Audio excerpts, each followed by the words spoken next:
फरवरी में गंदम के ऊपर यूरिया खाद का इस्तेमाल हमारी कितनी पैदावार को बढ़ा सकते हैं। ठीक है, फरवरी में कितनी यूरिया खाद हमें इस्तेमाल करनी चाहिए। जी, मैं हूँ आपका होस्ट अमीन ज़ाहिद लोधी एग्रेरियन, और आज हम बात करेंगे कि फरवरी के अंदर हम कितनी यूरिया खाद गंदम में इस्तेमाल करेंगे और इससे हमारी कितनी जो पैदावार है उसमें इजाफा होगा। ठीक है, हमारे जब फरवरी के अंदर जब हमारी गंदम की फसल पहुंचती है ना, तो मोस्टली ज़्यादातर जो हमारी गंदम है ना वो 60 दिन की हो चुकी होती है या 65 दिन की हो जाती है। लेकिन गंदम में बहुत सारे लोग किसान भाई ऐसे हैं जो फरवरी के अंदर भी आकर यूरिया इस्तेमाल कर रहे होते हैं, साथ उसके डीएपी भी इस्तेमाल कर रहे होते हैं। आज हम ये बात करेंगे कि गंदम के अंदर जो फरवरी के अंदर जो लोग काश्तकार यूरिया इस्तेमाल करते हैं उनको कितने फ़ीसद जो उनकी पैदावार है वो बढ़ती है या कम होती है। तो तमाम काश्त भाइयों, मैं आपको बताता चलूँ कि जितनी भी गंदम है ना उसके अंदर 55 दिन के बाद हम यूरिया की जो खाद है वो इस्तेमाल नहीं करते, क्योंकि इसकी बहुत सारी वजूहत हैं। एक मैं आपको बताता चलूँ कि गंदम की जो फसल है ना इसके 2 मराहिल होते हैं। एक मराहिल में वो अपने कद को बढ़ाती है जिसे हम कहते हैं वेजिटेटिव, मतलब कि वो अपना जितना भी साइज़ है ना उसको बढ़ाएगी, और वो पहला मरहला होता है 55 से 60 दिन के अंदर। और 60 दिन के अंदर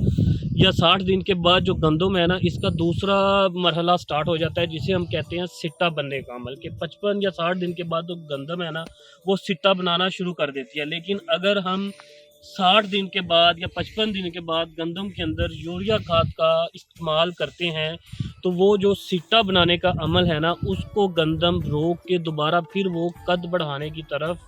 शुरू हो जाती है। इसलिए हमें चाहिए कि हम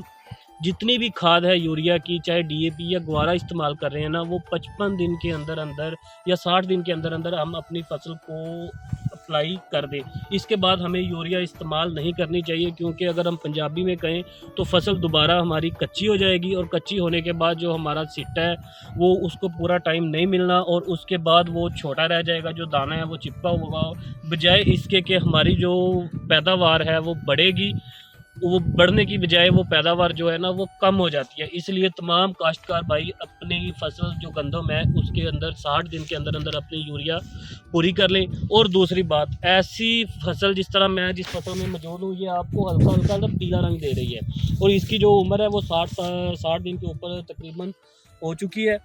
ठीक है, इस ऐसी फसल जहाँ पे आपको पिलाहट नज़र आ रही हो और आपने उसको यूरिया लगाना चाहते हो, इसके लिए आपको ये करना चाहिए कि आप 3 किलो यूरिया लेंगे और 100 किलो पानी के अंदर इसको मिक्स करके उसके ऊपर स्प्रे करेंगे, ताकि इसकी जो यूरिया की या जो नाइट्रोजन की शॉर्टेज है वो पूरी हो जाए और ये दोबारा आपको सब्ज़ रंग की नज़र आने लग गए। अगर आप इसको एक बार भी स्प्रे कर सकते हैं, और इसका यूरिया का स्प्रे आप 2 दफ़ा भी कर सकते हैं, लेकिन आपने